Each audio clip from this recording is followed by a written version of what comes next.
Super Kevin McNaughton. Is that what they used to sing? Nope. You just made that up on the Oh, spot. Kev McNaughton, you are the love of my life. Oh, Kev McNaughton, I'd let you shag my wife. Oh, Kev McNaughton. Trust in me when I say. It's And then not something again, to do with his hair. I want silver hair. too. Yeah. Got that bit, but what a guy, by the way. Yeah. Probably pound for pound in the top 5 best drinkers I've ever played with. You know, I'm on about weight and stature. You wouldn't think so to look at him either, would you? Although when he did turn up with a bottle of 2020, Well, yeah. If I that saw doesn't him with make a sense. yeah. I bet you £5 you can't name all of his clubs. No, I can. Go on. Aberdeen, Mm-hmm. Cardiff, Bolton, Wigan. There's one more, One isn't more. there? Mm-hmm. Back up the road. Yeah. Just transfer, was it, mate? St Johnston. I don't know myself. He's the quizmaster. Why bet? Just transfer it back. It's Series 19, by the way.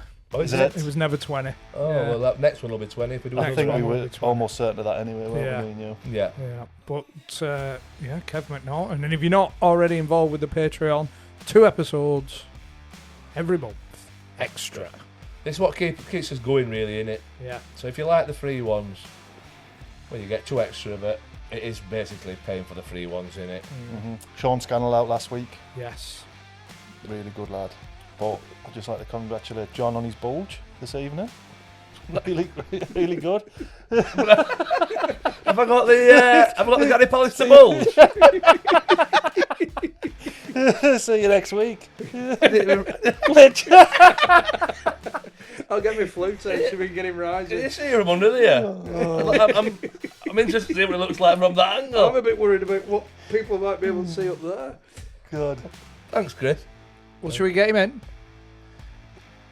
He's here. Yep. He's here. But before we do it, a massive thank you to O'Neills Sportswear, as always, for sponsoring the entire series once again. Links in the description if you want to get yourself a kit or one of these. Mm-hmm. Fucking Gary Pallister.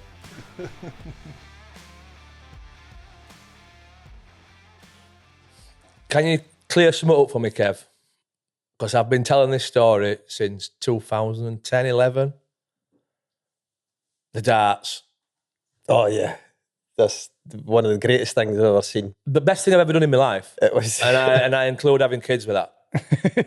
I don't know. I can't remember the story I can't. since you've been telling it I'll, so long. I'll tell a story just to Right. verify it because I know he's not been verified. But used to play a game called cricket. I think it was called. So one player has to just score as many as they can, another player to take a wicket.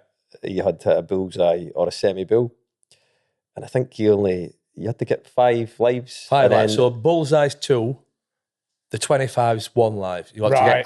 I've got to get Kev out 5 lives. Right.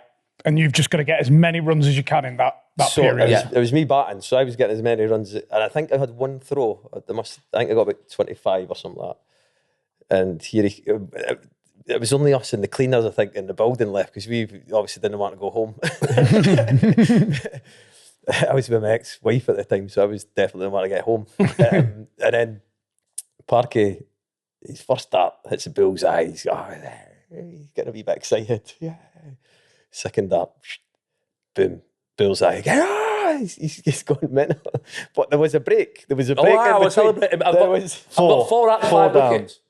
So he only needs 1 more. So he's obviously thinking to himself, I'll get a semi-bill here, that's it. And of 25, he's out. And he's shuffled. He's shuffling. I couldn't decide which angle to go from, left or right. We're like Stevie Bunton. So I'm like, what was that game? What was that game? We used? Space Invaders. Yeah. So start shuffling left and right, shuffling. And then eventually, those fucking throws. Boom, hits the bills. Yeah. 3 on the bounce. 3 balls. 3 bullseyes. He's fucking running about the place. Nobody's in the building. There's nobody in the building. He's looking the cleaner there, hoovering. Come and look at this. Come and look at this. The shirt's off. It's fucking honestly. Swear to God. Well, as you know now, don't you? 3 bulls. It's the first time I've heard that story, Yeah. though. So were you telling incredible. everybody in the morning? It was incredible. And that's what he said. He said, this is the best thing I've ever did in my life. Nobody saw it. It does take some doing, like. You definitely should have denied that ever happened. That was special. Been like, That was special, though. No. I think the thing that made it so impressive was I couldn't decide which angle to go from. So I've shuffled to one side of the look. It was a long gap. You know, like sometimes there's a wee Yeah. gap, it kills somebody, but it was impressive because he's shuffle and shuffle and shuffle. To put him, drop him back down to earth, right? We're playing golf one time. Long par 5, loads of water away at the left, and then there's another tee that runs down the other side. So we're driving up, and he's like, "Oh, it's a fair old crack to hit the green." He's going, "Yeah, I'm going to have a wee crack at this, right?" So there's a party across the other side of the water coming up the other side of the fairway. He's having a crack. Boom. Shouts 4, but the party don't hear, and square in the chest. The chest. It was a big old shot and a big old hook. Far right, far left. And it's just hit the guy straight in the middle. Did he go down?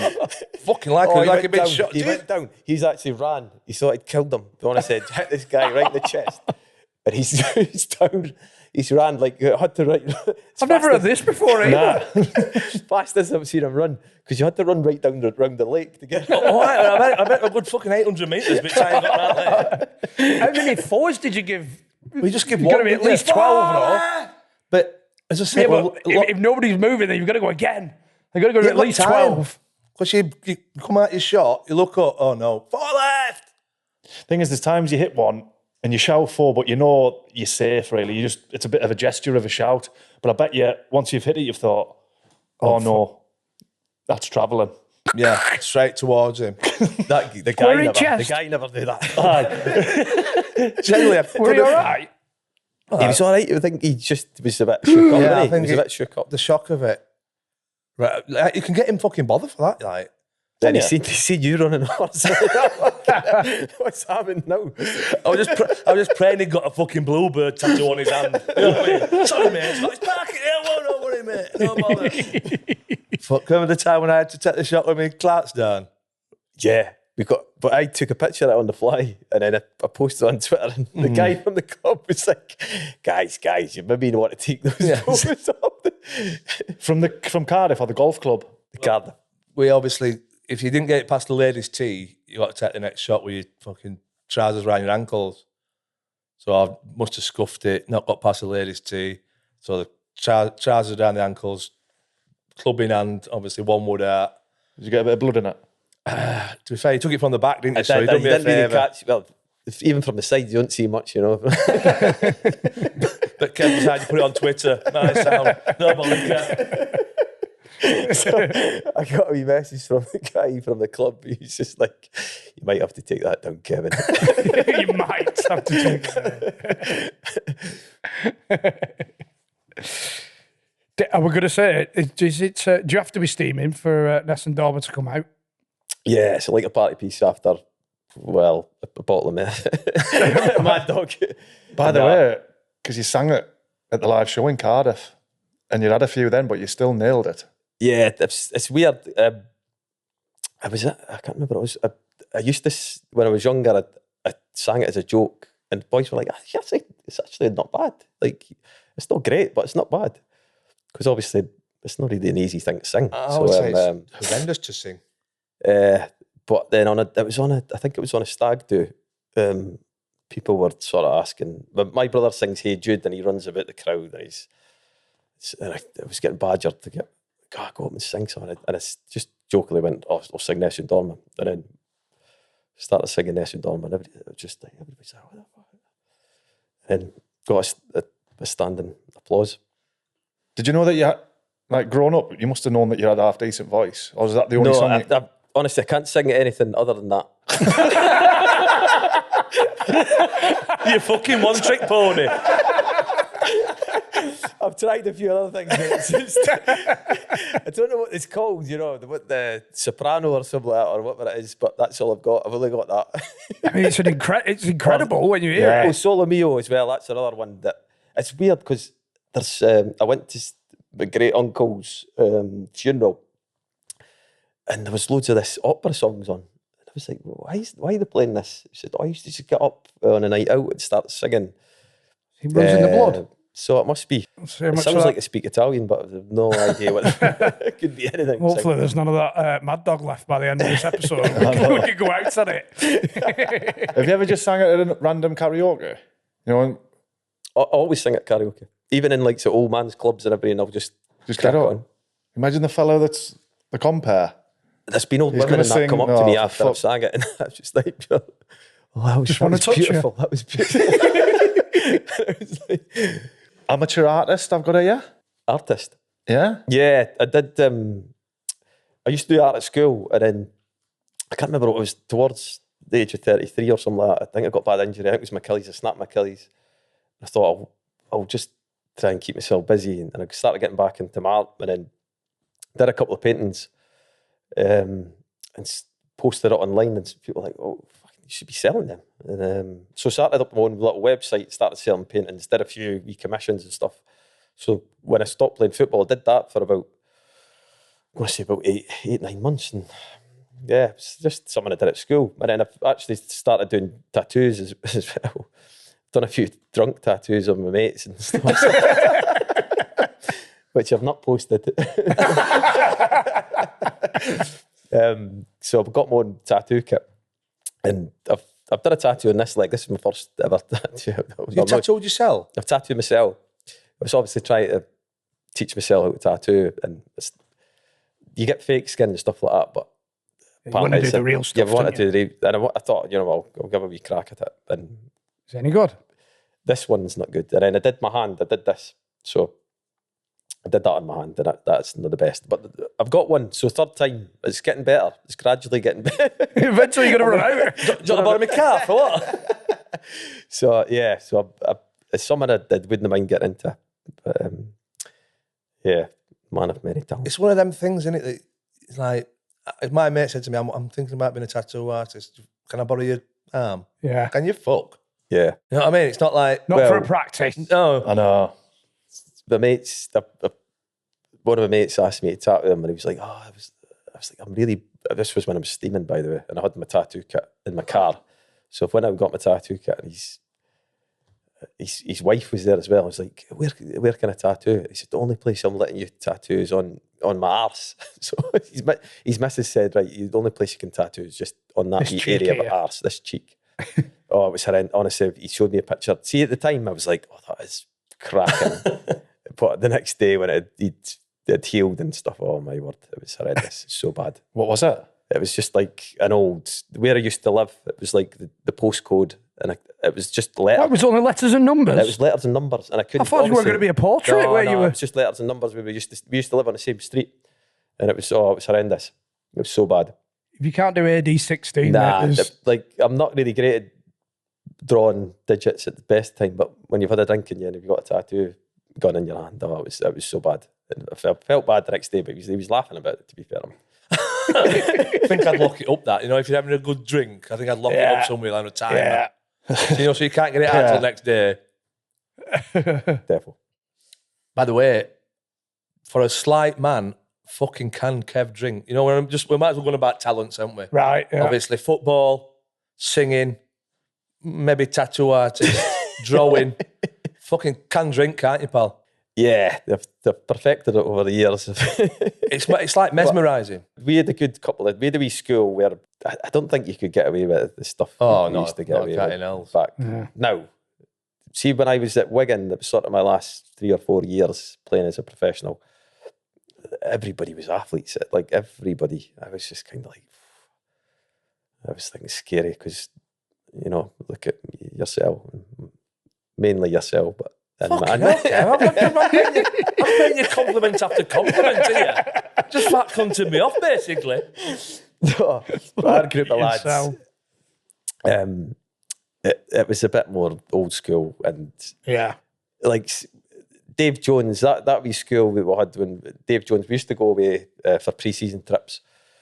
And Dave was really, he just wanted you at Bond, really. Dave was kind of really, he just let you do kind of what you wanted. Yeah. He gave a lot of boys too He much encouraged leeway. it. Yeah, he encouraged it. And we ended up, I think we've been on a few trips, Albufeira and things like that.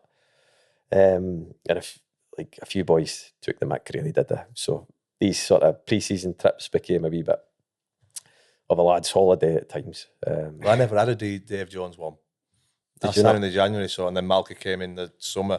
So I you- never had the pleasure of. You missed out.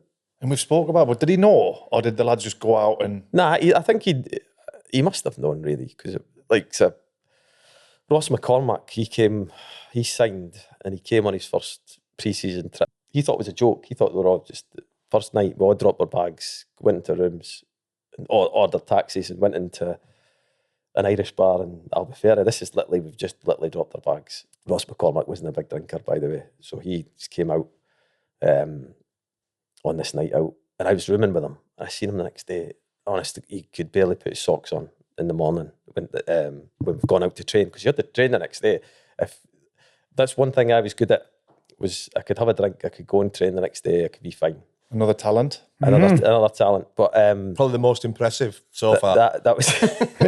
But Ross McCormack, no, he was toiling, really, really toiling. Remember, you're doing a bit of rondo, and he's in the middle of the rondo, and he's getting nowhere near the ball. He's just like looking around, and it was actually the guy Alex Armstrong. I don't know if he was. No, it was Skippy Bouncy. Yeah, the Fitness the bloke. fitness boy. Yeah. There was a fitness coach who was looking at Ross. He was like, Ross, you okay? You okay? Kept saying it throughout the session. And Ross is like, it's too hot. So Ross got exemption, and halfway through the session, Alex is like, oh, he's overheating. So Ross got on a training pitch just that we're like concerned about. It's like, I think it's just obviously Scottish ginger hair, and the heat is just, it's too much for him. Going to have to get him a drink and put him in the shade. But obviously we knew he was just hungover. He messaged you actually, Ross, about, I think you put the thingies on Instagram. Yeah. He says, what a man. Then you uploaded a photograph of you out, and he said, did he always used to take a bag out on a night out with him? And it was a picture of you with a hold all around your shoulder in a bar. Yeah, so recently I met Ross in Glasgow, but I'd been on a night out the night before. I jumped on a bus with my bag with a group. It was the coaches. I coached a team in Dundee, a junior team. So we were having our Christmas night out Sunday morning, but I'd been out the night before. I had my bag to stay. It was only me staying the night in Glasgow. The rest of the boys were coming back, so they were having the day on the Sunday heading back, but I was staying. So I said to Ross, come and meet us for a drink. But obviously the lads are not going to go to my hotel with me to drop the bag off. They were just going straight to the pub on the Sunday. So for the whole day, I just didn't bother going to the hotel to drop my bag off. I just stayed on the piss. And I had my bag the whole way up to like 12:30 at night. Just standing about. I was standing in a nightclub at one point with my bag on, my closing for the night. And I hadn't checked in yet. So he was like, he took a video of me, does he always take a bag out on the night?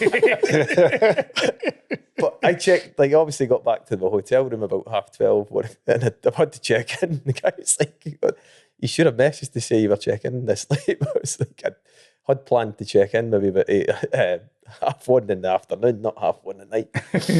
Yeah. If we go right back, mate, how did you end up at Aberdeen? It was S-form days. It was different from the way it is now, where you get signed up pretty early with clubs. So I ended up signing a thing called S-form with Aberdeen, which meant you couldn't train with any other clubs, etc. And then they would offer you a professional contract. But Aberdeen said, right, first professional contract at the age of 17, just went up to Aberdeen. We moved into digs with an old lady and an old man. The club used to just farm the boys out into these digs who came from Glasgow. If they signed anybody from Glasgow, they would come up and stay in digs. So I met the lad that was going to be rooming. I never met him before on the train on the way up to Glasgow. And obviously just a wee bit nervous, and I've not met this guy before, speaking away. I just popped my bag up on the, just just above where we were sat. I was just chatting about it. I'm like, just make a good impression here. Bag, the train starts jungling about the bag. I had my computer and everything. It hits us in the head. It falls off. It falls off, hits us in the head, burst my lip open. I'm just speaking to Ross. I've just met him for the first time, and my lip's pissing the blood. Just like, he's obviously a wee bit shocked as well. Just trying not to laugh. I just met him about 2 minutes. He's my new roommate. He must be thinking, what the fuck is going on? That's the worst thing. You know when you first met somebody and something like that happens, because like then you just like you just carry on trying to talk as well. When you're in a pretend it's tissue. Yeah, Totally pretend it's not happened. Yeah. Blood pissing out my lips and that. It's just like, oh, no. He must have thought, what's happening here? But like the digs were brilliant for young lads. It was such good times. Great times. The two, I used to have a drink even the age probably 18, 17. That's when my drinking days started. And these two guys were super pros, Mark and Ross. And we stayed in the digs for about 3 years. See, by the end of 3 years, the two of them were alcoholics. stayed with me. Took them under your wing. Took them under my wing. Deny. That group of players at Aberdeen, we had a guy called Eb Skovdal, who was the manager at the time. He was a Scandinavian guy, and for a lot of the older senior players at Aberdeen, they'd used to be old school Scottish managers who just, if you weren't doing it, you just got pelters basically. You got shouted at, but this guy was just so laid back. He just any sort of drama. He was just, hey, everybody's just sort of chill. He was just to come in. He was called the Scove, but he liked sayings, little Scottish sayings, or he really liked them, but he couldn't say them. There was one player, I think it was Kanchelskis or someone at Rangers. He said he's trying to say he's their top trump player, and he just came away with something like, he is there, and you're just sort of like sitting there, he's their Trumpus, he is their Trumpus. And he's looking around, everybody's kind of like, what the fuck, what is he trying to fucking say? What is he trying, you knew he was trying to say some sort of fucking saying that he's heard somewhere, but he's just came, Trumpus. Eventually we get to the bottom of it, but after every meeting we would write on, we had this table in our dressing room, all these sort of weird quotes that came out, so it was Trumpus, we had different things, it was like... I've got two here, that he said in he was... Like post-match, he's gone, after losing to Celtic, he said, the operation was a success, but the patient died. And he said, statistics are like miniskirts, pleasing to the eye, but they hide all the best bits. I think them two were bob on. I know, I like him. I fucking love him. He tried to say something to me because I'm pretty rigid. I used to be pretty stiff. I had bad hamstrings and stuff. And he said to me something like, "You're stiffer than a wedding cock." And I was just like, again, couldn't quite get these. He was trying to say like stiffer than a cock on the wedding night. He just used to go. He used to hear him shouting in the car like, "McNaughton, you are stiffer than a wedding cock." Got this voice. You're right, and I used to shout this thing. It's like, yeah, you have to get up fucking early in the morning to beat you, McNaughton, eh? I like him. But he was a character. He was honestly one of these guys. He used to get called. We used to call him Uncle Eb because he was just sort of one of these lovable characters that you took a wee bit the mick out of him now and again, but you still liked him, you know. He didn't know what he was on about. I'm going to say a good manager. He was actually.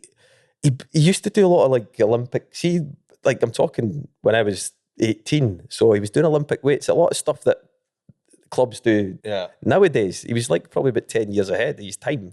And a lot of the old school guys were just like, I'm not doing lifting at Olympic weights, and just like fuck that.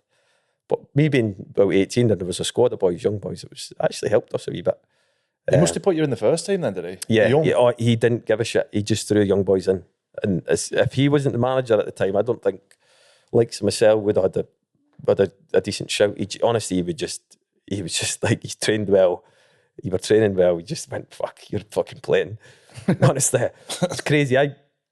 I went from being in the youth team to the first team in one season. But that was just him. He was just like, fuck it. Did you make your debut on your 18th birthday? Is that right? No, it was a few weeks after. Right. A couple of weeks after my 18th birthday. Like I say, just hadn't been in any squads. Chuck you straight in. Just like, you're coming on at half time. I was like, fuck. But you didn't have any time to think about it. It was weird. It was just like, It makes it half easier for you. It totally did. You didn't have to think about it. Next, I remember doing the warm up thinking, this is fucking good. You know, having a bit of fucking noise and atmosphere. And the next minute I was on the pitch. I was playing fullback. I brought up a centre half, but I played fullback and I just ran. And I just thought to myself, this is a wee chance for us. So I've just ended up playing the rest of the season, which was unbelievable. Yeah. What were you like as a young lad in terms of your personality? I was so quiet. Honestly, I was really, really quiet. Probably not until I got drinking. That's what used to. I think it was Ricky Skimmaker the first time I ever came to Cardiff. He was like, "Fucking hell, you're fucking Jekyll and Hyde, aren't you?" There is always one in the changing room, though, isn't there? That's Kev. quiet. Yeah, that's Kev.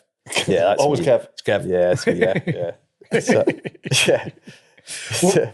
When, like you say, you like to drink even at 17. We know when you're getting in the first team, and like you said, that drinking culture, that era, with the season pros taking you out them Tuesday clubs and all that. There became a thing called the Tuesday Club where a few boys used to go out on a Tuesday if there wasn't any midweek games or stuff like that. There was one place in Aberdeen that was called Beck's Bar. Even when I was younger, I couldn't handle my drink if I hadn't drank a lot. So one of my party pieces used to be, they used to get the bar stool and put it in the middle of the dance floor and then pretend to swim on it. That was one of the things. Jekyll Not and one of your Hyde. best talents. Not one of my the best talents, but it was a guy called Peter Kajier, a Danish guy, goalkeeper. He just joined the club. And obviously, me being in the change room, I was a really quiet lad. He said he was coming into Beck's Bar on the Tuesday, and he was like, "Fucking hell, Kevin! I seen two bouncers with you on both arms taking you out of the nightclub, and then fucking 25 minutes later, you're on the middle of the dance floor swimming in the middle of the..." So I'd got put in a taxi. I'd gone around the corner and came back out. There was 2 entrances to this place, so obviously got kicked out one. Got put in a taxi, drove round, got out the taxi, went in the other entrance, got the stool, put it on the middle of the dance floor, started swimming. I mean, you think Out again? And straight out again. I was going to say, you'd keep a low profile for 10, 15. Yeah. I get the chair. Maybe change your shirt with somebody else. You went front crawl. Yeah, so just a steady front call when I was straight out. You know when we went butterfly on a stool. But he was like, "Hey, you're fucking quiet," and then I seen you, and then you were out. You were fucking escorted out twice. How did you crack on, Ben? Noel Whelan, sorry. Was he there with you? Yeah, he was there. Yeah, he was mad on a night out. He was just, even in the changing room, he was just mad. A good mad or A good mad. He was a good mad. I really like Noel. He's a good player as well. But just had that wee demon inside him that couldn't stay in, and used to get himself in a bit of bother. But he was grand on a night out. He was the life and soul of party. But yeah, he was a madman. Do you know, from your point of view, I've got down here, you were there 7 years. Was there ever a time where you thought your ship sailed in terms of getting a move? You know, because you think you're playing in Scottish football, if you do well for 2 or 3 years in the first team at a young age, Yeah. Usually you're going to that get a move. comes. Yeah, it was weird because I was linked to a few clubs when I was about 19, 20, and then I was struggling with injuries for a wee bit. And I must admit, when I got to about the age of 20, it was Jimmy Calderwood came in at the age of about 21, 22, and he sort of steadied the ship for me. He was like, "Oh, what's been happening? You've been in and out of the team." The previous managers didn't really rate us, so Jimmy came in and he was like, put his arm and said, "Oh, just get yourself back playing. I'll be playing you every week. Honestly, I'm a big fan of you," sort of thing. Did you thrive on that? Oh, I loved it. You've just brought the best out of me. No, I love my time with Jimmy, and it was weird because I started playing well again, and then it came at the end of my contract at Christmas, and if they'd offered me a contract in the summer, I probably would have signed it, but they'd left it to the point where I could start speaking to other clubs. and they expected me just to sign, but I was like, I'm going to wait another couple of weeks and I could see who else is going to be sort of offering. Do you feel like you were ready for a change?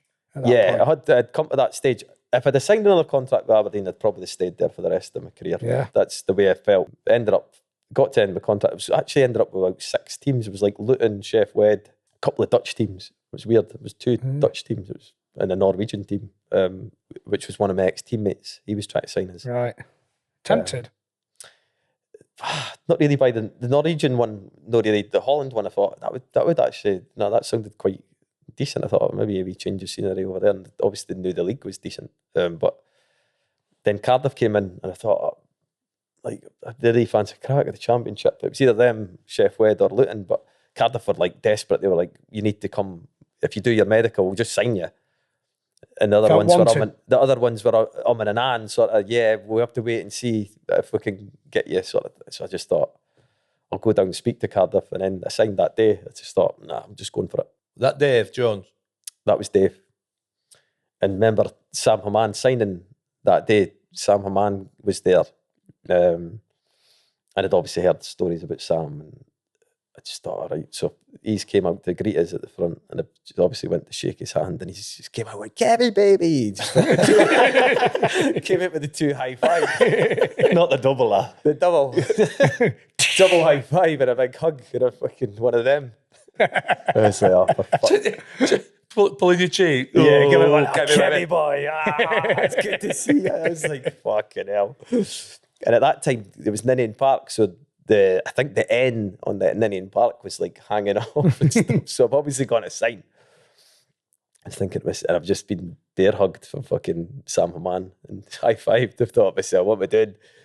But once I sat down, chatted and stuff, and they had all the blueprints for the new stadium and stuff, and they said, oh, this is happening next season, which was a lot of bullshit. It happened about 5 years later, but it just sounded, I thought, I fancy a crack at this. And it was a 3-year, I thought, I'm going to move down. Got 3 years to try and have a wee crack at it. And Yeah. it just seemed to work. How old were you when you... I'd be about 23. Right. 23, Oh, so you're still young. Yeah, Yeah, I sure. thought you were older than that. Yeah. 23, obviously I had the grey hair, so probably maybe looked a wee bit older. Sounds like Dave Jones was the perfect manager for you, though. You know Yeah. what you were saying about Jimmy Calderwood putting an arm around you and making you feel like you're number one. Dave Jones obviously likes you. Yeah, I always played my best football under pretty chilled out managers, because I used to get myself wound up a wee bit. I was just get myself a wee bit wound up before games and stuff. Like nervous type of No, wound up. really, or- I was just one of these. I just wanted to do well, and I probably just needed to be chilled out a wee bit. I Tried too hard. tried too hard at times, you know, just like desperate. I think that's why Cardiff, I did well at Cardiff, because they were, like you say, working class, and it was just, they just want to see a boy grafting, getting stuck in. And under, like, so Malky Mackay was kind of a bit more, he was pretty much the opposite, where it was pretty regimented. And like, Very intense. Yeah, it was intense. So Not Could you enjoy it. see that? Would that affect your performances? You know, if you're looking back, could you see a yeah, difference? for me in, it did. For me, a wee bit. It was a bit of that. I maybe should have dealt with it better, but at the same time, looking back, I always responded better to a bit of, yeah, Just go out and crack on. just go play, sort of thing. You've been doing it for something. But this was, I mean, I had Malky in charge when I was about 28. And Malky was just trying to turn me into something I wasn't, like, you had Tails, he loved Tails. Tails had a decent left peg on him and used to get up the line, whip balls into the box. That wasn't me. I was like an old school defender. I would get up, support the winger. I'd get up and down, but there's not somebody going to give you 6 Remember or 7. Gary Neville, before he could cross it? Like, just give it to Bex.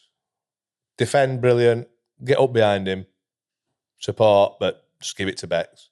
Yeah, that was me. That was Kev. yeah. That was me, yeah, that was me.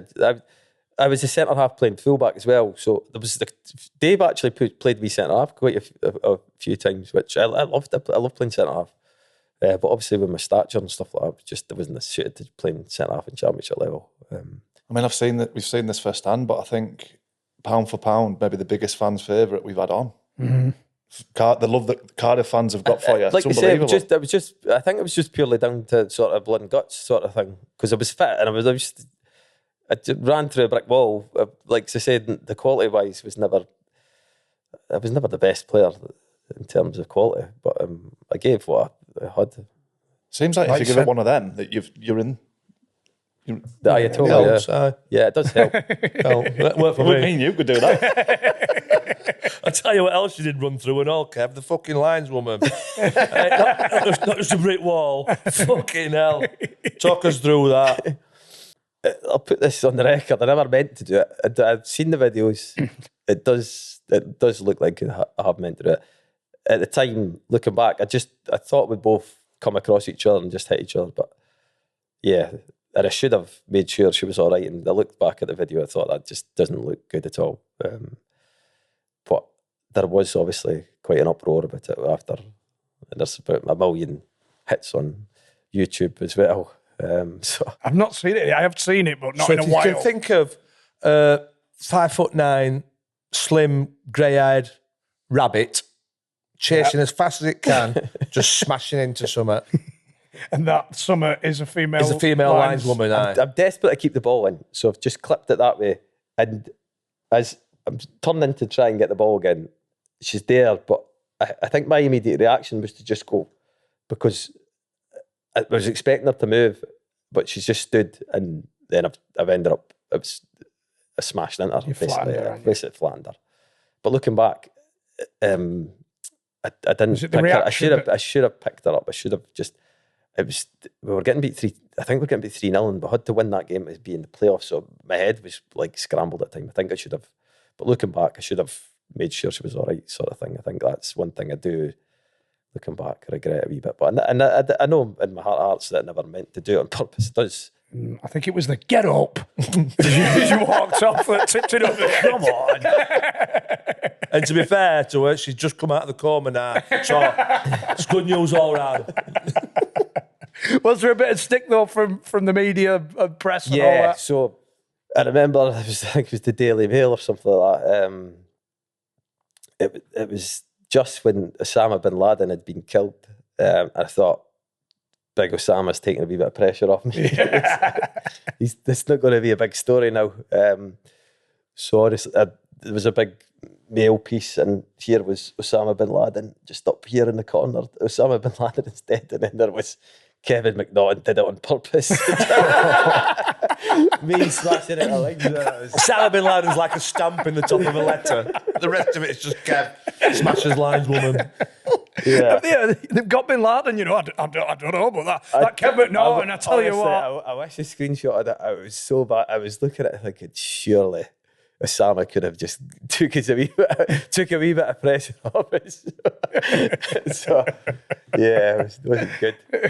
Yeah, I got a bit of stick from newspapers. It was weird though, but the newspapers start making stuff up. You know, like I remember reading an article saying it was part of a dressing room dare and stuff. Like, where does stuff like that come from? You know, like bollocks in it. It's just like, this is just adding fuel to the fire, and you're like, but it's weird because it did actually have a wee effect on me. Like, looking back, I was quite upset about it. But stuff like that, like press and stuff, if they didn't think like that though. They just think this is a story. We need to just add a couple of wee. Just add a bit. Like you said though, 9 years at Cardiff overall, and we did the live show, and just it was a good night. But the fans just absolutely love you, don't they? And like we've said numerous times, if you've got a player who just works hard and is willing to go through that brick wall, fans love you, don't they? Goes a long way, doesn't it? Yeah. What was your favourite game in a Cardiff shirt? It was about my third game. It was against Birmingham. The place was jumping it, like Ninian Park. Ninian Park. It was a summer's day, playing Birmingham, who were favourites, and had McShevry, guys like that playing. It was like a good Birmingham team, and it was just jumping. I think we ended up winning 2-0. It was just some of the football played. Honestly, we did things in training, worked on a couple of set pieces, and we ended up scoring for them set pieces and stuff. Anything that happened was just. But I just remember walking off the pitch thinking, "Wow, this is." I came from Aberdeen, where the atmosphere was decent, but Ninian Park was different. It was like old school terracing, and when it was jumping, it was proper. It was proper. It was a nasty place to go away. There's a lot of good teams. Like, so we had Arsenal there, we've had Spurs there, and both games 0-0. And the atmosphere played a part. And going into that dodgy dressing rooms, and, you know, like so the dressing rooms were tiny. That plays a wee bit part. And certainly for guys that were at Arsenal, they must have thought, fucking, what the fuck have we turned up to here? One from Hoods was Blackpool Stag Do. Blackpool Stag Do. Oh, my Stag Do. I booked a Stag Do, and most of my mates are, again, like myself, working class sort of guys. I thought, well, book Blackpool for my Stag Do. Is it, back in the day, there used to be a big thing for Scottish, didn't it? Blackpool. Oh, That used to it like, is. In the North East, Is it it? still is. It's still the place to go for a Stag Do. Really? Yeah, it's one of the places, like Newcastle, Blackpool. So booked that months in advance of, obviously, fucking get to the fucking playoff final. The year I get married is we get to the fucking playoff final. Lo and behold, who we're playing? Fucking Blackpool. Obviously lose Blackpool, and then fucking 2 weeks later, I'm in fucking Blackpool and Stag Do, and there's still all the playoff memorabilia in that. Oh no! It was just like, oh shit. It's got to still go, ain't you? Yeah, Lads are- obviously, still went. Everything's booked. It was the place we booked was it was so bad. Had a 24-hour bar, but you had to sort of bring your own drink to the bar. The 24-hour table. Basically, This is just a room, innit? it was just a room. Basically, it was a bar that you just you handed over a carry out of the night, and then they give it. They opened the campfire. They give it to you later on at night. And charge you £2 a can. And it charged you for it later.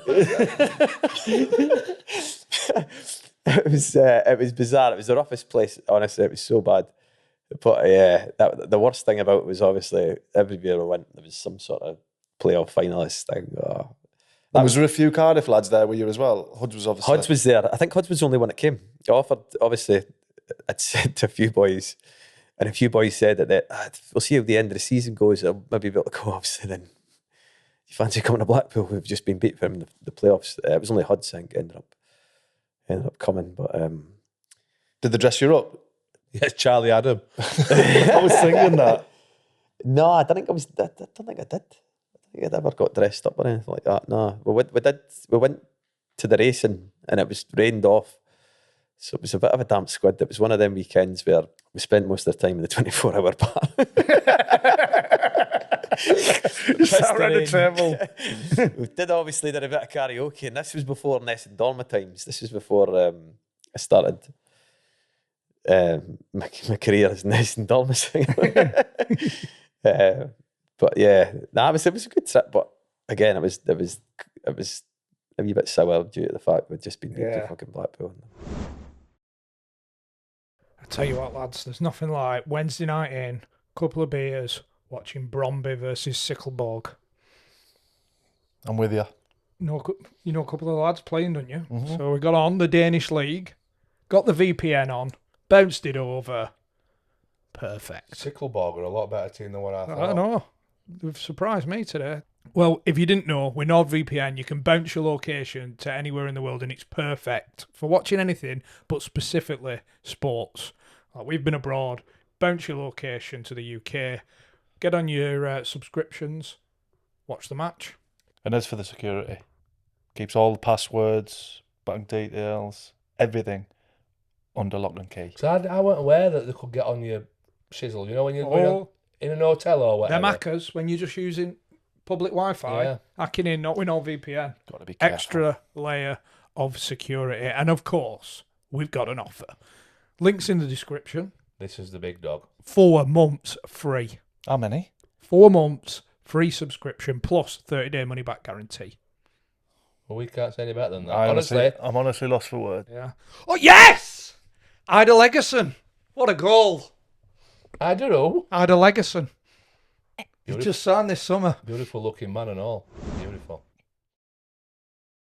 First 5 year under Dave Jones. Yeah. And you've got FA Cup final in that time. 2 playoffs. It's crazy that I'd been to Wembley about 4 times. Semi-final, FA Cup final, playoff final, and League Cup final against Liverpool as well. It was just obviously gone down to just try and get promoted. That was the ambition, just come on, get a chance of maybe getting in the Premier League. So we'll get to FA Cup final, which I remember watching the FA Cup on the telly, the whole build up to the day. As a kid, for me, even that was just, I was like, this is pinch yourself sort of moment. Yeah, I was like, I love this. This is unbelievable. And to just fall short as well, it was tough. I think if we'd have got battered that day, I think we could have just walked away. Easier. You know, we'd have had a drink and just thought, we did. Just Canu score. Yeah, Peter Inkelman's kind of spilled one. Canu was there, just tapped it in. They were a decent Portsmouth side. They had, I think it was Diarra who ended up going to be at Real Madrid, literally that about 3 weeks later. So they weren't a bad team. Johnson at right back had Cranshire, and they were a good Portsmouth team under Harry Redknapp. So at the same time, you just thought they were there for the taking, but we didn't have enough really on the day. Do you know when you did move from Ninian to the new stadium, were you a bit apprehensive thinking we're going to lose something here? Yeah. Do you know, like the atmosphere, the crowd, I thought that there has been some cracking atmospheres at Cardiff City Stadium, but even like a midweeker at Ninian Park, you still got that, you know, because you still could feel the atmosphere, whereas you're having a midweeker at the new stadium, you kind of lose that wee bit of atmosphere, you know, I think it was an advantage, Ninian Park. Ninian Park in the Premier League would have been something special. I think that would, you know, for away teams coming there thinking, what have we walked into, sort of thing. Do you think that team should have done better in them five years under Dave Jones? Yeah. Like there's some of the players that were there during that time. It's weird that you speak to any Cardiff fan, they ask them about that era, they'll tell you it was the really, really good brand of football. Honestly, it was like Stevie McPhail, the Ricky Skimmaker, Chops at the time, Michael Chopra. He was unplayable at times.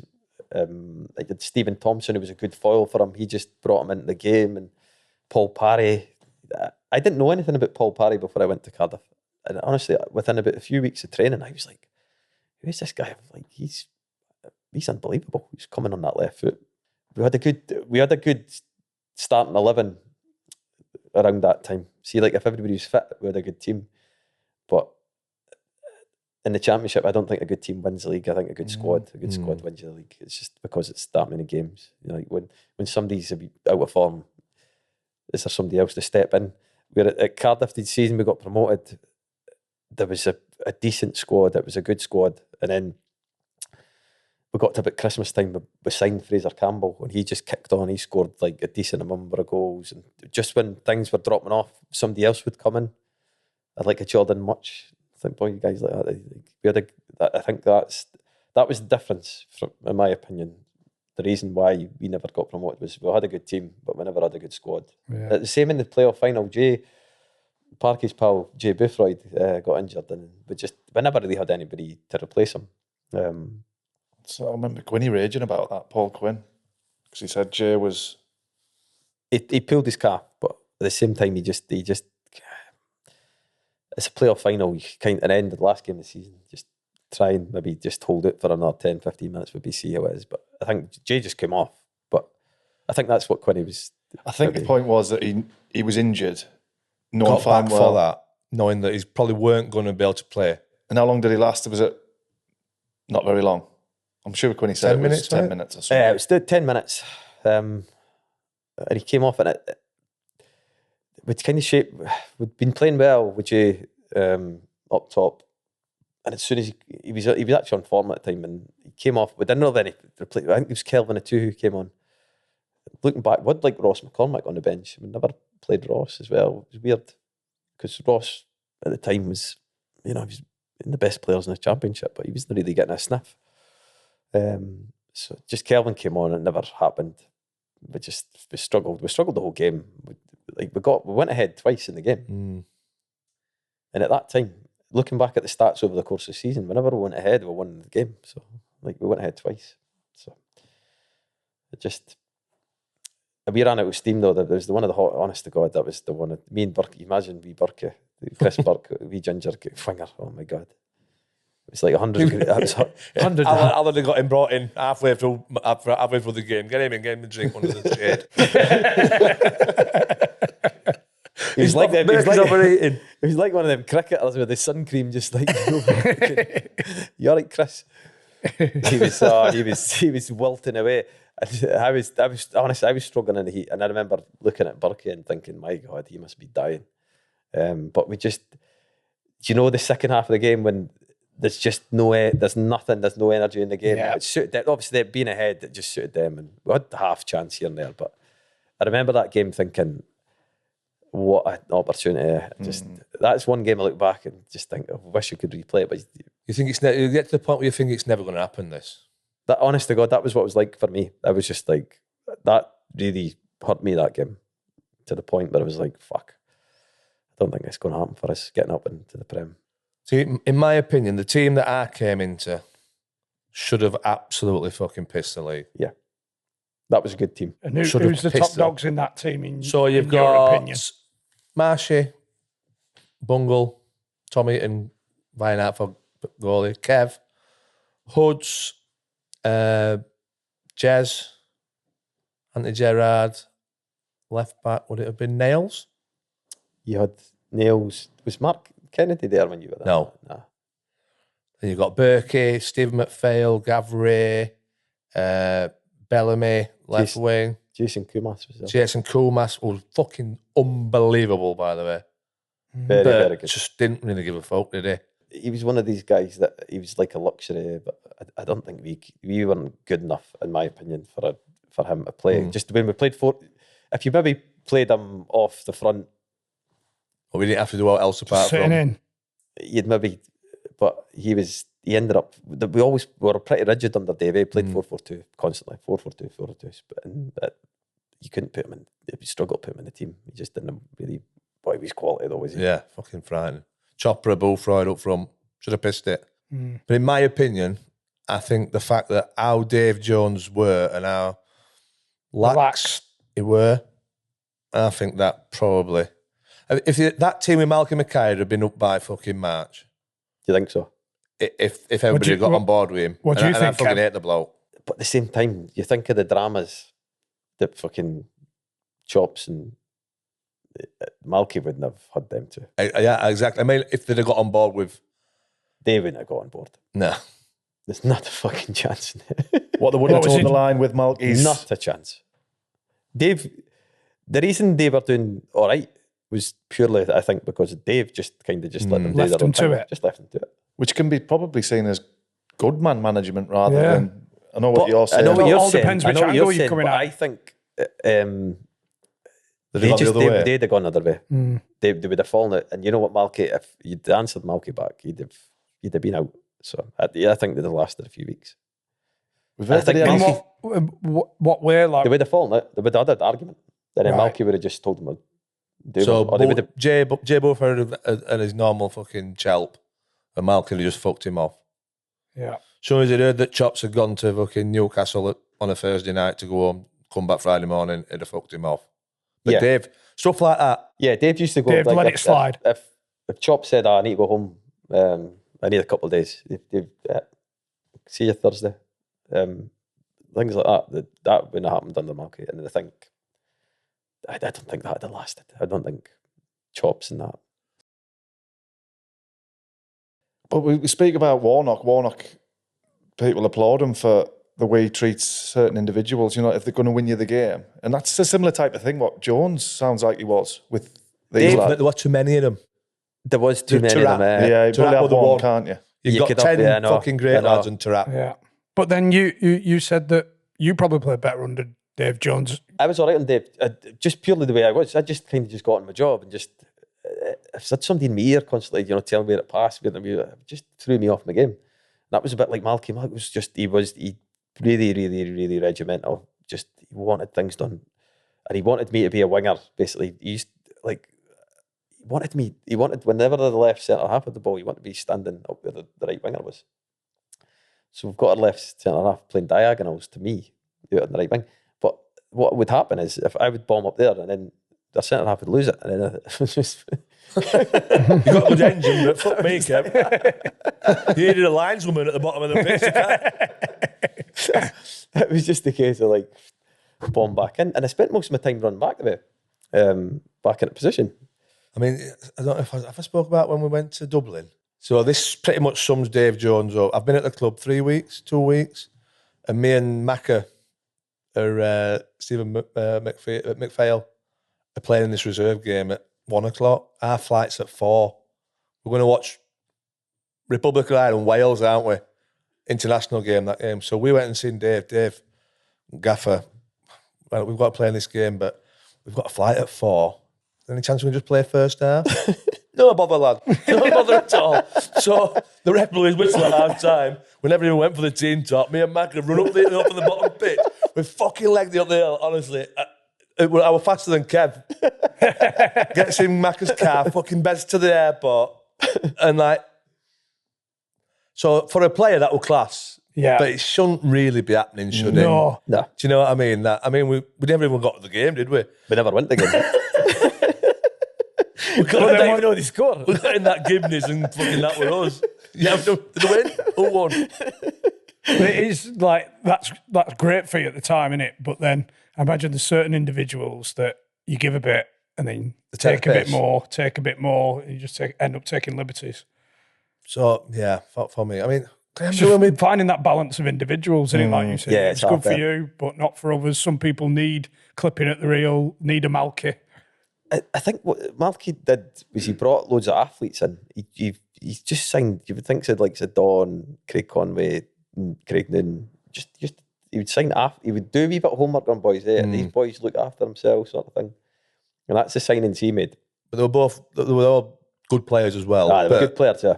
They were very good players, but at the same time they were pretty athletic and they looked after themselves. I think he did a wee bit of homework. Were they all his favourites, like the Tails, Tails was his Cowie, favourite. Bull?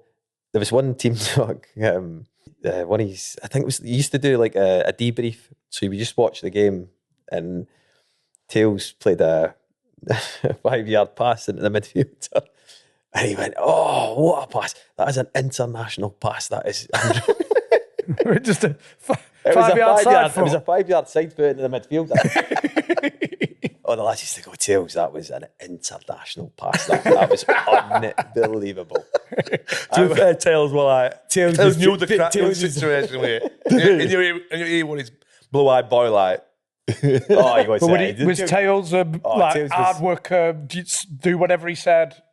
Yeah, just... Good honest lad, isn't he, Tails? Yeah, good honest pro. Yeah, Yeah. Tails was Tails is fitter now than he used to be, though. Tails is doing all the sort of CrossFit and stuff Is he like that. I fucking... noticed. It's meant to be good.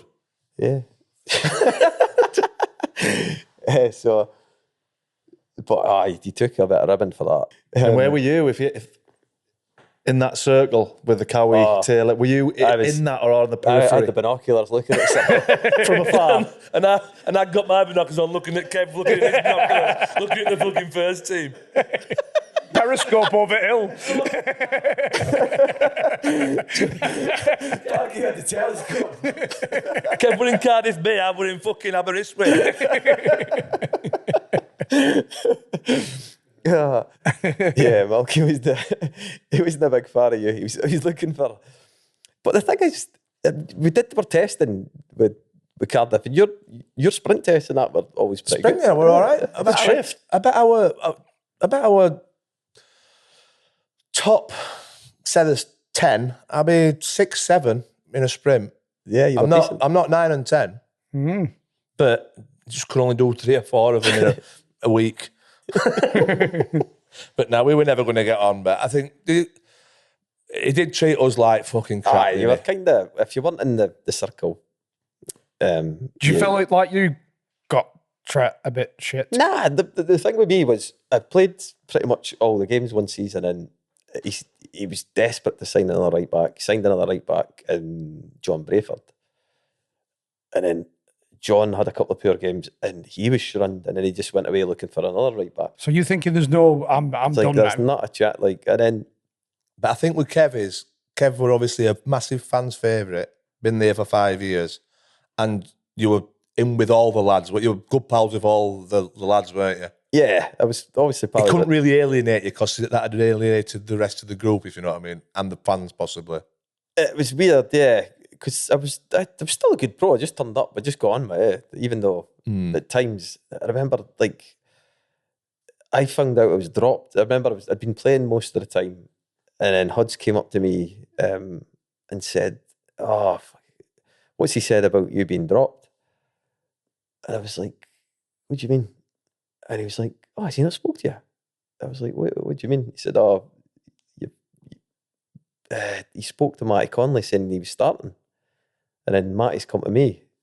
And then obviously I found out I wasn't playing the game on the way to the game.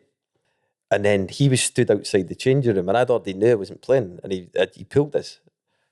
And I just said to him, I've already know. Hodges just told us. Because Matty, you've told Matty. You've told him he's playing before us. Strange carry on. And I was just like, you shouldn't find out that way. I just think you're probably mentally stronger than me if I'd have been fucking punching him off.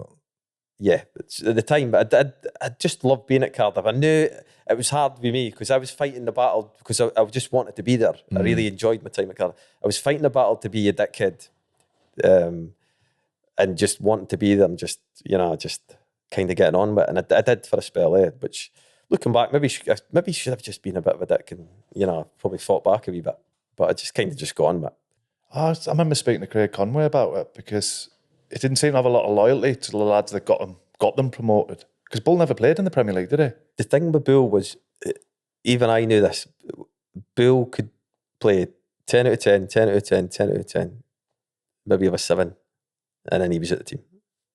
That's how harsh it was for him. Yeah. And Craig was different to me in the way he reacted. He was opposite. He fucking kicked up a bit of a hole. He kicked up a fucking bit of a fuss. He was just like fucking dropped again, sort of thing. Whereas I maybe should have been a bit more like that, but it was kind of hard in mind. It wasn't really my nature to be a bit like that either. I was kind of I just want to play. I just want to kind of try and fight my way back in. Would you say it ended a bit sour for you at Cardiff? A wee bit, but yeah, it was hard. But I just wanted to get promoted with Cardiff. I just wanted to be there when we got promoted because I'd been there about 8 or 9 years. Was your contract up when you got promoted? Yeah, and they gave me a year. It was almost like just a gesture year. So I'd spoken to a few clubs, and it was hard. You would think, it's the fucking Premier League clubs off in another year.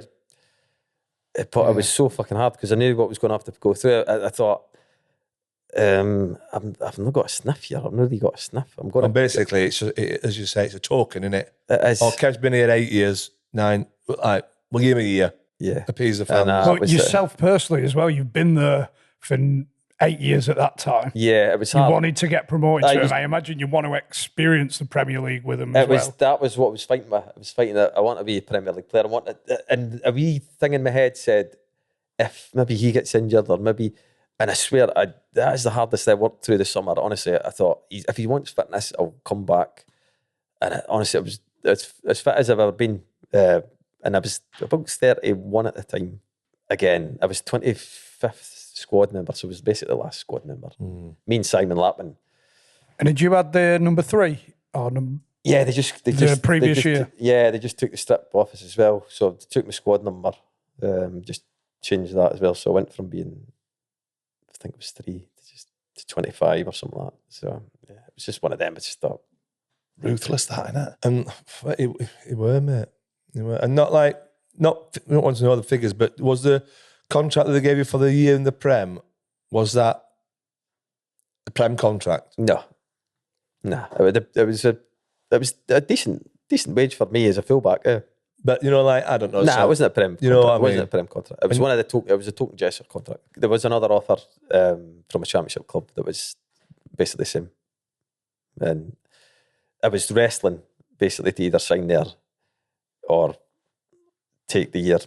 It was hard. There was one of them. Just because the sort of what I'd been through at Cardiff with the playoffs, the cup final, the near sort of. So I just need to have a shot at this because for me, this was my last chance to play a Premier League football game. So I sort of swallowed my pride a wee bit even. You want to go and play. But at the same time, I was thinking, there's maybe a wee glimmer. Maybe you'll get sacked after a week.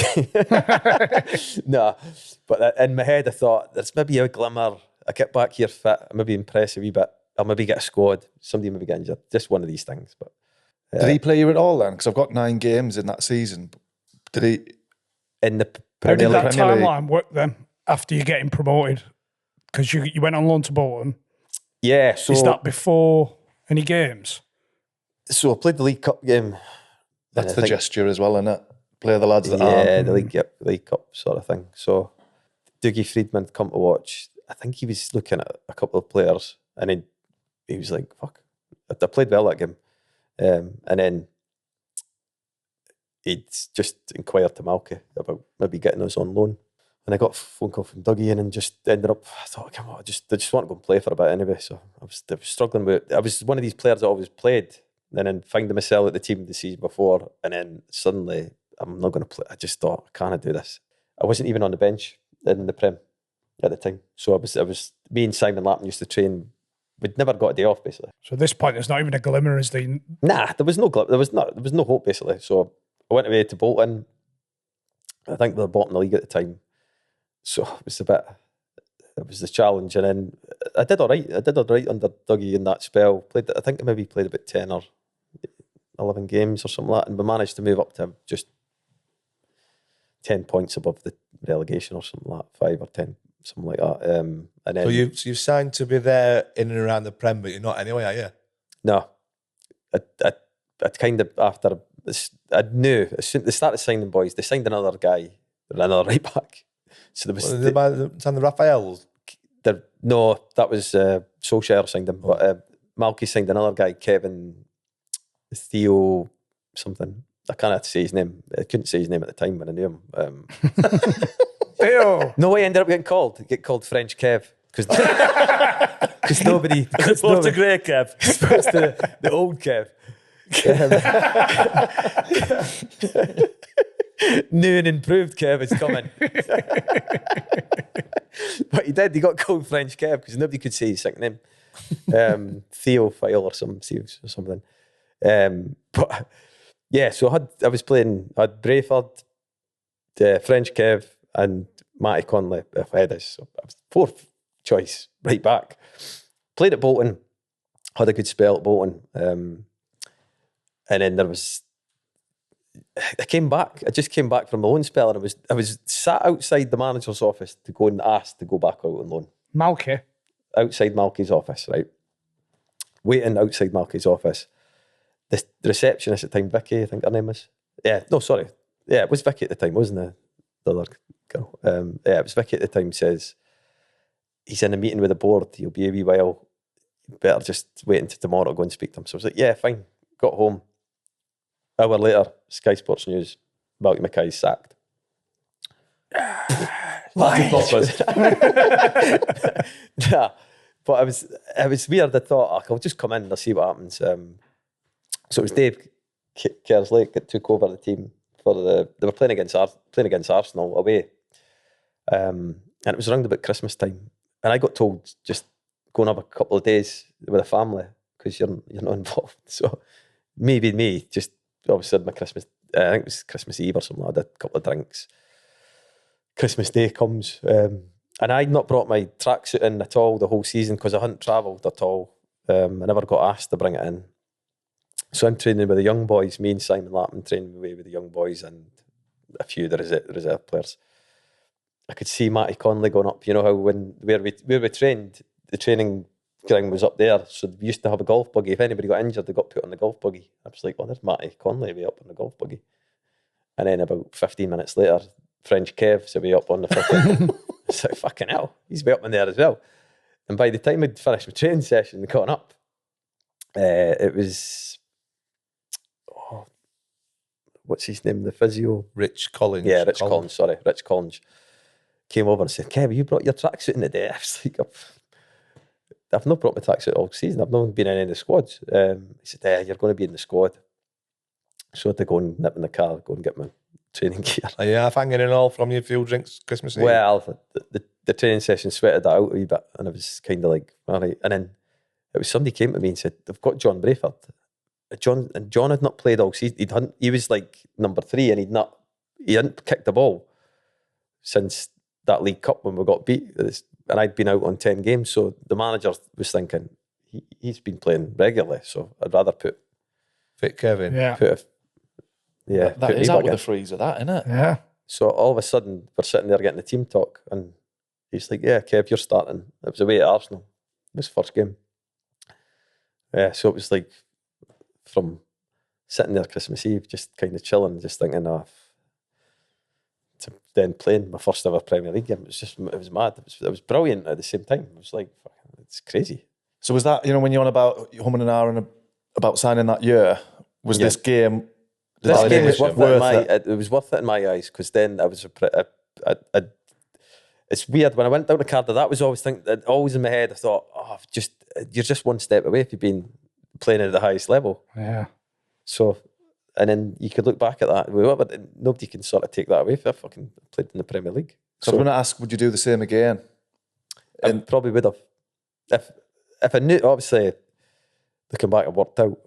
But I said it worked out, but I played a handful of games. Solskjaer came in, he signed another few players, and then I found myself back where I was. So, quick breaking play, just to say a huge thank you to O'Neills Sportswear for sponsoring the entire series. Second series of sponsoring, bless them, innit? Once again, and providing the Undr The Cosh shirts. But not just that, O'Neills Sportswear, perfect, aren't they, John, for designing your own bespoke kit. 4 to 6 weeks, design to delivery. Same old spiel. Yeah. For your 11-a-side teams, 8-a-side teams, 5-a-side teams. You got 12 minimum delivery. And the key is the quality, because they are unbelievable quality, aren't they? They're proper good shirts. Good kit. Biceps aren't included. You couldn't afford these.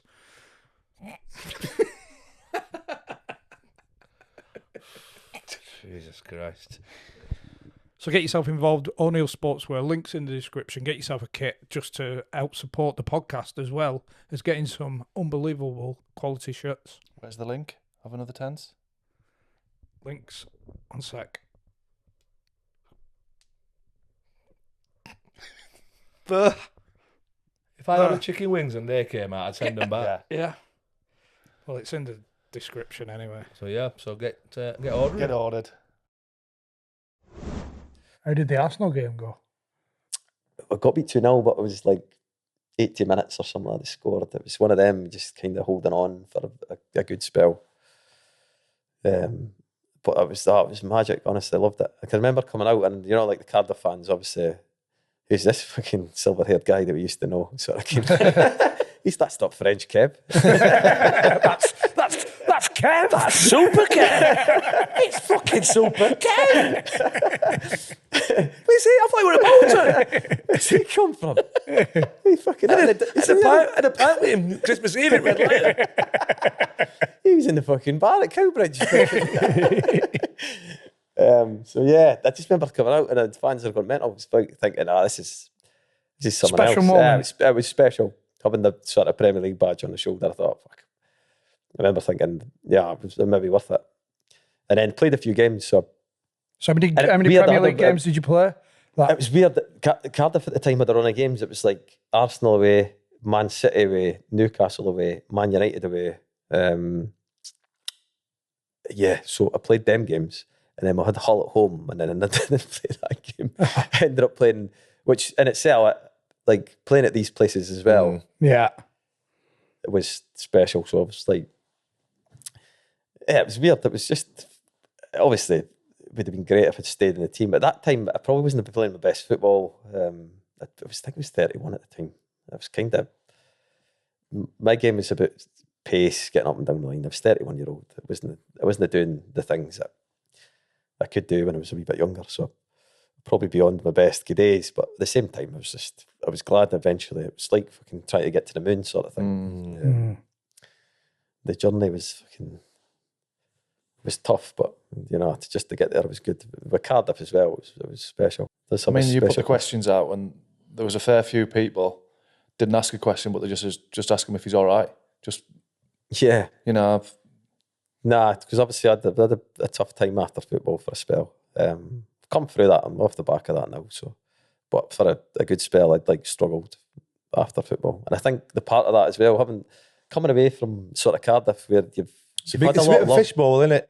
It's a fishbowl, and I used Surrounded to by get love. it just surrounded by love, just in the street, Yeah. just walking along the street, and then suddenly just isolated and just I struggled to really just not being a footballer anymore. Actually having that routine, I was getting up and I was doing nothing. I was isolating myself as well, so it just became a bit of a spiral into sort of depression, and then from there my marriage just went to pot, and then it got to the stage where I was just like, I got suicidal. And then beyond that,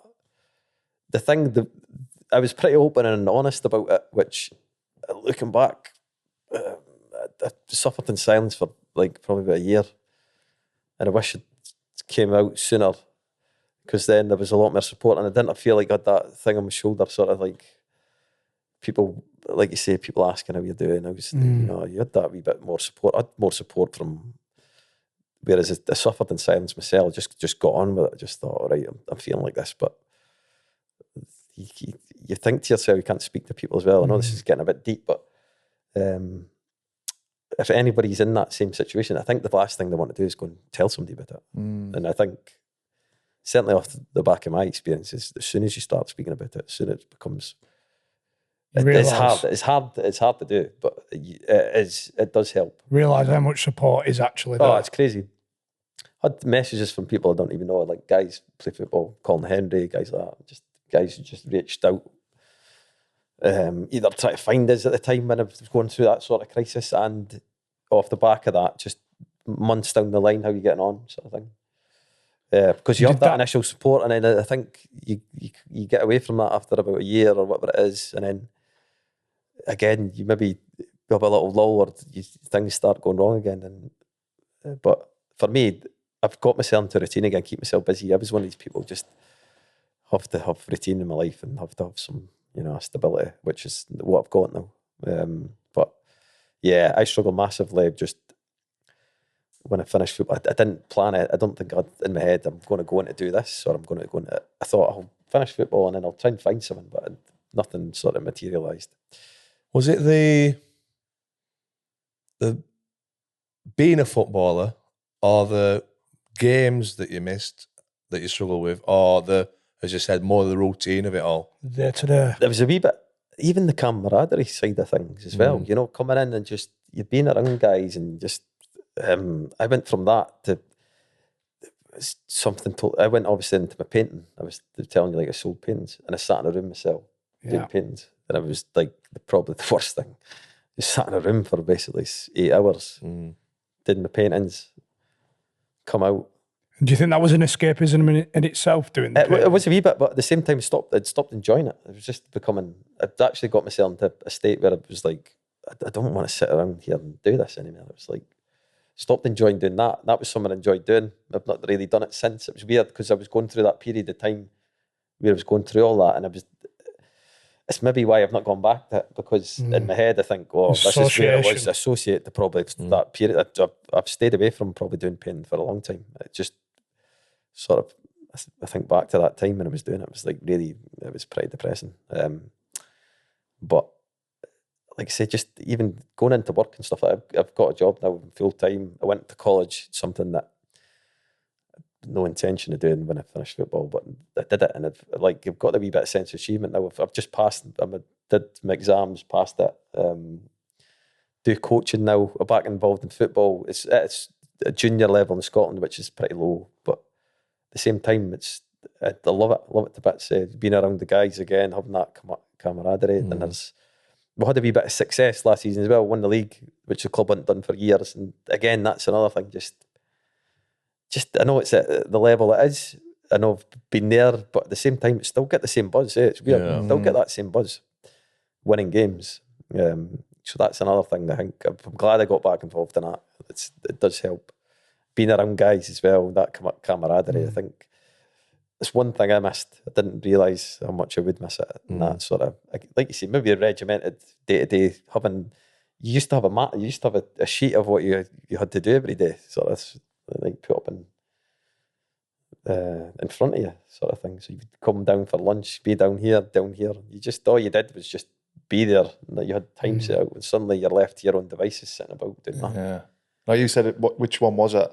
you've had everything taken away. It just stops, doesn't it? Yep. Every single one, the routine, the actual being a footballer.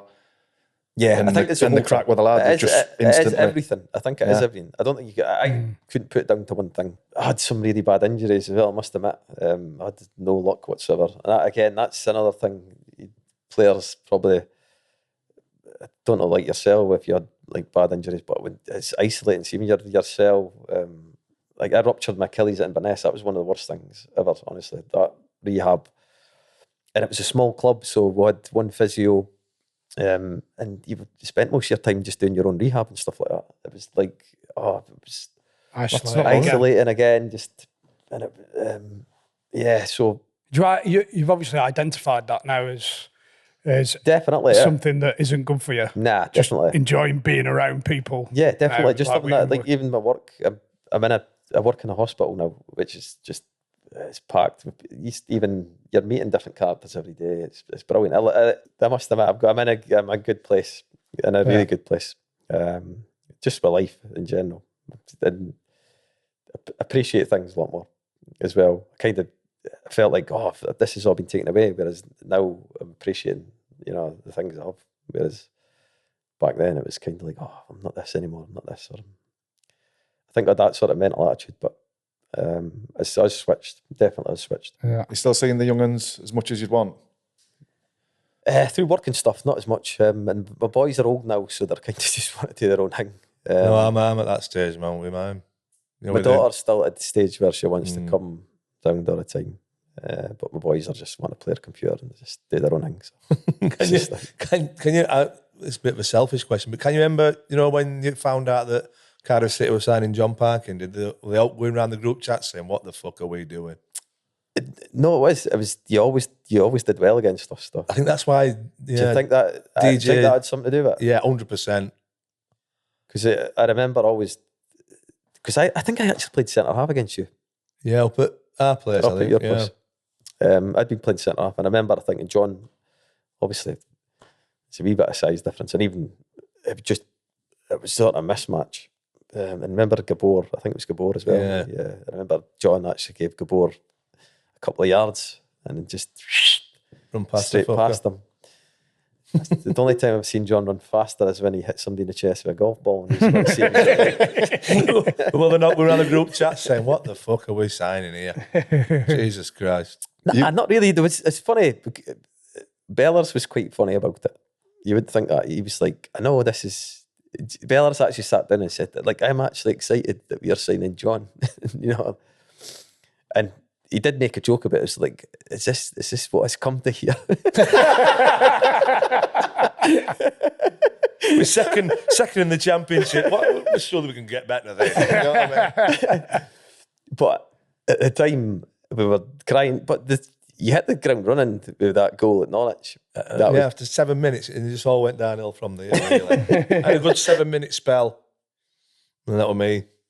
The fans and everything must have thought, what have we got here? But they loved you, just, bang. But I don't know why, because it was the beast thing. I think it was like Cardiff fans just. They love characters. They love characters as well. Oh, we've got a big Fatten playing up front. Have half a chance. You tell the correct about your testimonial with Bellamy. Oh, fucking hell. When he came in with the team sheet. Bellamy? Yeah. Did you put him on was it a shit team or something? I can't remember when he came in. So we're in your you're not. I were in your team. Yeah. And Bella's the doors fucking flung up. Oh, is that when he'd seen his team? Yeah. He wasn't happy with his fucking raging. Yeah. I've got fucking Jason Mohammed in my team. Fucking. We had fucking Ian Lannon, the kit man, who could fucking barely run. We had him in our team. Jesus Christ, man. But that summed him up, didn't it? They were winning 5-3, and then I brought my kids on. I brought my two sons on. One of them, obviously, we just thought, we'll let them score. So they're running. People are falling down. Score. Beller's come up to me after the game and said, it's 5-3, by the way. Those 2 goals don't count. Serious? It's just deadly serious. So he's come in, he's in the teams, we're all just getting changed and having a bit of crack. And he's come in, Kev, this is fucking scandalous. What, Bellas? Have you seen the state of my team? We've got fucking no chance. The teams were pretty evenly matched. I think thought. they were, right? They were. Yeah. I probably put a few boys that was closer to my team, like more pally with, that I played with, but at the same time, I thought the teams were pretty even. I tried to actually put a couple of the better lads, like in his team, even like at the time. But I'm sure Wits was in his team. Wits and Nooney in his team. But so we actually said it's 5-3. They don't count. Yeah, he came up to me after the game. Said that was 5-3, by the way. The two goals don't count that your kids scored. It's like, do you want to go and tell them that? Go on. I can remember I had Scratching names off. I had a sticky day the next day after that, if you remember. You were struggling. It was a Sunday. I'm training at York at 12. Oh, you had to travel, yeah. And we're still in a nightclub in fucking Cardiff at 3. Yeah, you had to travel, I remember that. Did you have a game on the Tuesday? Like, is that why you were in, or were you just in on a Sunday anyway? No, I think we might have had a game on the Tuesday. So I've had to get from Cardiff to Swindon and then get from Swindon to Cheltenham for a 6:30 train. It was a fucking bad Monday, that, let me tell you. Oh dear, it was. A good touch to get it, the testimonial, because 9 years you did overall. Yeah, I can't remember how it came about. Somebody, because what happened is I was on loan at Bolton at the time, I think it was. And I broke my leg. I just had a nightmare this season where I didn't play, and they signed that many guys on loan that you could only have a certain amount in the squad. So again, I was basically, I couldn't go anywhere. I was in limbo at Bolton for a while, and then I got a chance under Neil Lennon. I got a game, first game back. Guy caught his sweet on the side of my leg. And I remember thinking, it felt like cramp, but it broke my leg. I didn't realise it felt like cramp. Walked off. I walked back on again, and I just could feel like bone on bone moving. I had to come off, and then that was like 6 games left, so that was my season. I broke my leg, and then on my way back to Cardiff, and they were waiting to release us. So I was waiting. I'd been at the club 9 years, and off the back of a broken leg, I was going to have to go and find another club. So I think that had maybe a wee bit to do with it. Who Pooler pushed that for you? I think it was a few boys behind the scenes. The guys that had been at Cardiff, the guys that were working behind the scenes, because by this time a lot of the Malaysian guys had come in, and I don't think if you asked them what a testimonial was, they could tell you, to be honest with you. So I think it was a couple of older boys behind the scenes. How do you look back on your Scotland career? It just never happened with Scotland at all, really. My first ever call up into the squad had a bit of I wasn't really running. It was weird. Meant to be playing. It was Bertie Folks that brought us into the squad, and he told the press that was playing, and then after that he said in a training session he looked nervous, and then he told the press I wasn't playing. So, like, my dad was wanting to come out to the game, and we were playing France. They'd just won the World Cup, I think it was. So you got dropped because you looked nervous in training? Yeah. That's the reason he gave? But he never told me.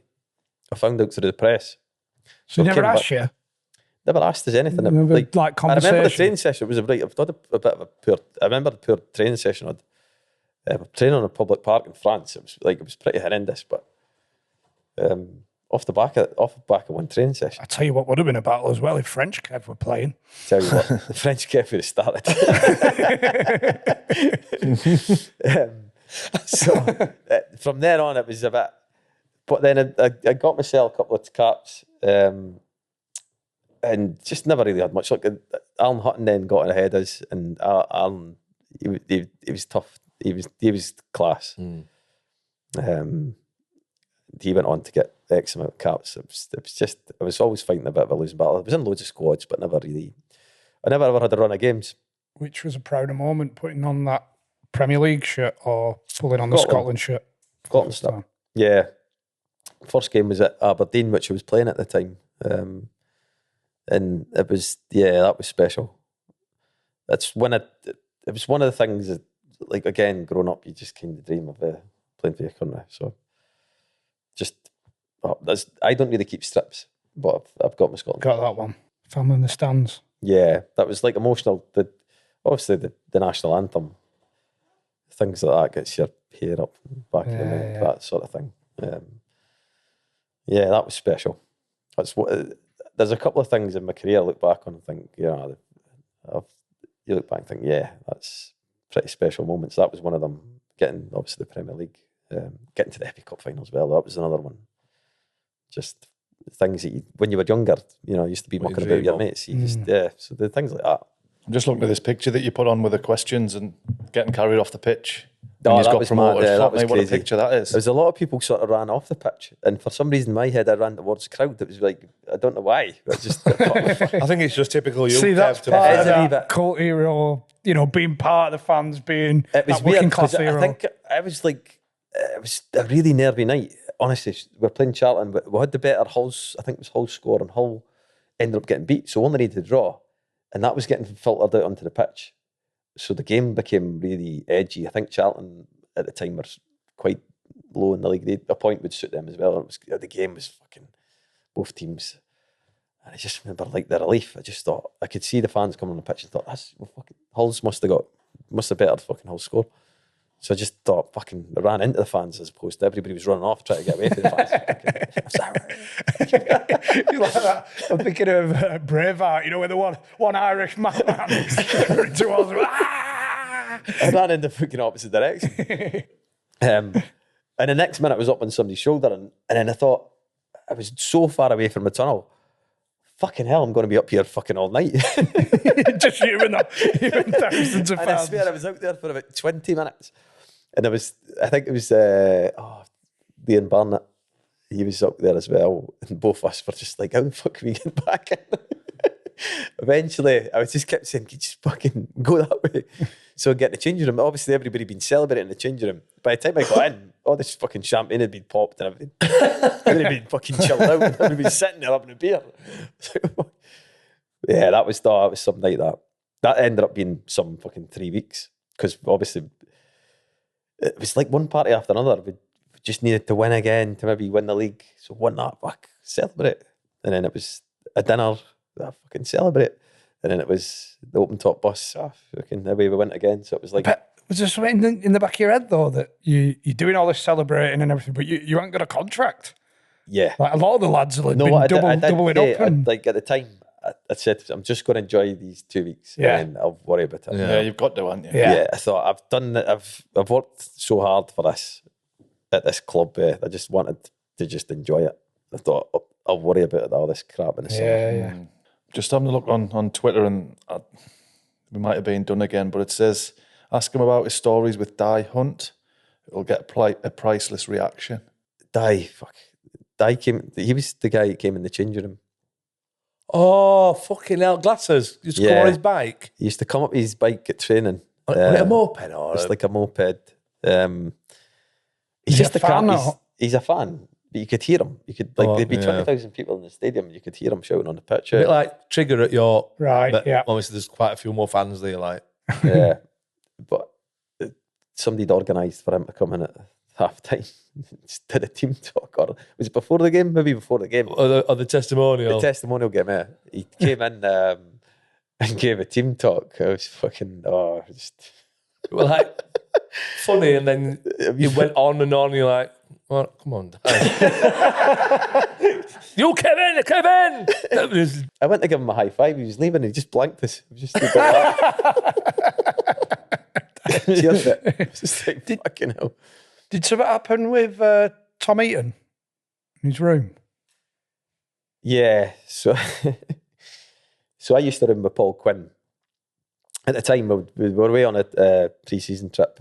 I think it was Albufeira or something like that. And on the last night, Dave Jones said, just go and enjoy yourself. It's one of the famous trips.